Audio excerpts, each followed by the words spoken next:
Okay. Telangana ప్రజలకు నమస్కారం. ఈరోజు నన్ను అదేవిధంగా కొడంగల్ మాజీ శాసనసభ్యులు శ్రీ పట్నం నరేందర్ రెడ్డి గారిని మిగతా బీఆర్ఎస్ నాయకులను షాబాద్లో జరిగిన అత్యంత దారుణమైన హత్యలకు సంబంధించి బాధితులను పరామర్శించుదామని వెళ్తుంటే మమ్మల్ని అరెస్ట్ చేశారు. అదేవిధంగా మాజీ హోంశాఖ మంత్రి, అదేవిధంగా మాజీ గిరిజన సంక్షేమ శాఖ మంత్రి సవితా ఇంద్రారెడ్డి గారిని, సత్యవతి రాథోడ్ గారిని కూడా చేవెళ్ళ దగ్గర పోలీసులు అరెస్ట్ చేశారు. ఇలా పెద్ద ఎత్తున ప్రజలు షాబాద్ పోలీస్ స్టేషన్ ఎదురుగా ధర్నా చేస్తున్నారు వేల సంఖ్యలో. ఇలా నేను తెలంగాణ ప్రజలకు చెప్పాలనుకున్న విషయం ఏంటంటే, తెలంగాణ రాష్ట్రం ఈ రేవంత్ రెడ్డి గారి పాలనలో ఆయన హోంశాఖ మంత్రిగా ఉండగా పోక్సో కేసులకు అడ్డగా మారింది. ఇది ఒక మాజీ పోలీస్ అధికారిగా, ఒక తెలంగాణ బిడ్డగా ఈ మాట చెప్పాలంటేనే బాధేస్తున్నది, కానీ ఇది వాస్తవం. ఇక నిన్న రాత్రి షాబాద్లో 6 మందిని ఒక నిందితుడు, రాజ్ కుమార్ నిందితుడు అత్యంత ఘోరమైన రీతిలో చాలా కూల్గా 6 మందిని చంపడం జరిగింది. ఒక్క పోలీస్ అధికారి కూడా దీంట్లో అడ్డం పోలేదు. అసలు విషయం ఏంటయ్యా అంటే, మే 16వ తారీఖు నాడు, అంటే సరిగ్గా 55 రోజుల క్రితం మే 16వ తారీఖు నాడు ఈ నిందితుడి మీద పోక్సో కేసు రిజిస్టర్ అయింది. ఈరోజు చనిపోయిన అమ్మాయి, వాళ్ళ అమ్మ, వాళ్ళ మామ, వాళ్ళిద్దరూ కలిసి షాబాద్ పోలీస్ స్టేషన్లో ఒక కంప్లైంట్ ఇచ్చారు.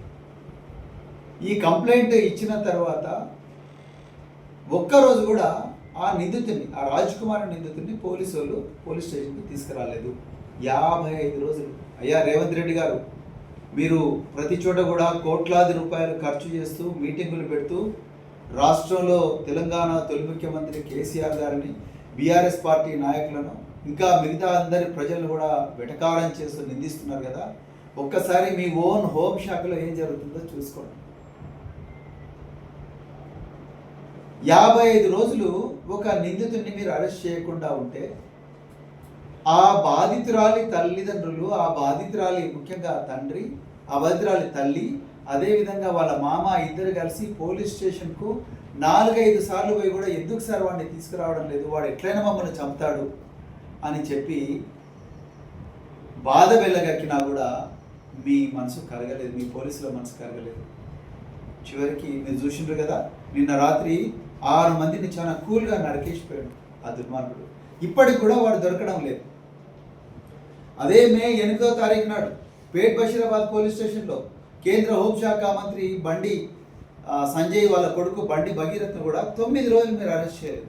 వాళ్ళంతటికి వాళ్ళు వచ్చి లొంగిపోయాడు.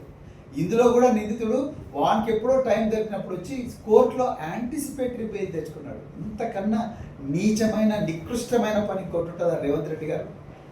1,00,000 మంది పోలీసులు ఉన్నారు. మీరు రియల్ ఎస్టేట్ దందా కోసం ఫ్యూచర్ సిటీ అనే ఒక కమిషనరేట్ పెట్టుకున్నారు. ఈ ఫ్యూచర్ సిటీ కమిషనరేట్లో భాగమైన ఈ షాబాదే ఇవాళ ఈ 6 హత్యలకు ఆలవాలం అయింది. ఏ ముఖం పెట్టుకొని మీరు తెలంగాణ పేర్లకు నేను హోంశాఖ మంత్రి అని చెప్తారు రేవంత్ రెడ్డి గారు? ఇలా మేము ఏమైనా గొడవ చేయడానికి పోతున్నామా? మేము ఆ బాధితులకు న్యాయం జరగాలని పోతున్నాం. డెడ్ బాడీలు అక్కడ పడున్నాయి చేవెళ్ళ హాస్పిటల్లో, ఉస్మానియా మార్చిలో పడేసిండు. వాటికి ఇంతవరకు కూడా దాని దగ్గరికి డాక్టర్ పోయి నాదులు లేడు, పోస్ట్ మార్టం జరగడం లేదు. న్యాయం కోసం అడగడానికి పోతే మమ్మల్ని అరెస్ట్ చేసిండు, అక్కడ సవితేంద్ర రెడ్డి గారిని అరెస్ట్ చేసిండు, మిగతా నాయకులంతా అరెస్ట్ చేస్తున్నాడు. ఎందుకు ఇంత భయపడుతున్నావయ్యా నువ్వు? ఎందుకు ఇంత భయం నీకు? అలాంటప్పుడు రాజీనామా చేయి. హోంశాఖ మంత్రిగా పెట్టుకొని ఇంత ఘోరంగా పోక్సో నిందితులకు బెయిల్ దొరుకుతూ ఉంటే, వాడు యాంటిసిపేటరీ బెయిల్ తెచ్చుకున్నాడు, వచ్చి చంపేసిండు కూల్గా. నేను చంపుతాను బాజాబ్తా చెప్పి చంపిండు వాడు.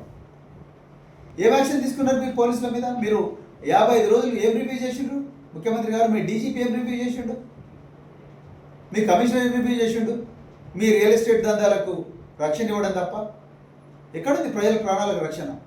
తెలంగాణ ప్రజలారా, ఇది చాలా సీరియస్ వ్యవహారం. ఆ నిందితుడు ఇప్పటికి కూడా పరారీలో ఉన్నాడు.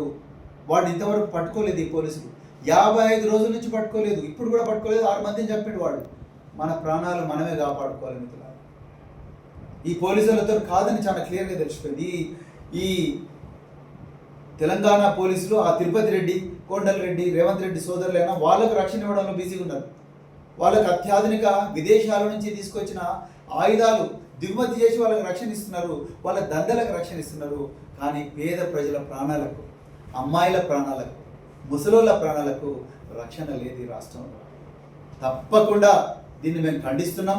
సబితా రెడ్డి గారిని వెంటనే వదిలేయాలి, సత్యవతి రాథోడ్ గారిని వదిలేయాలి, మమ్మల్ని కూడా వదిలేయాలి.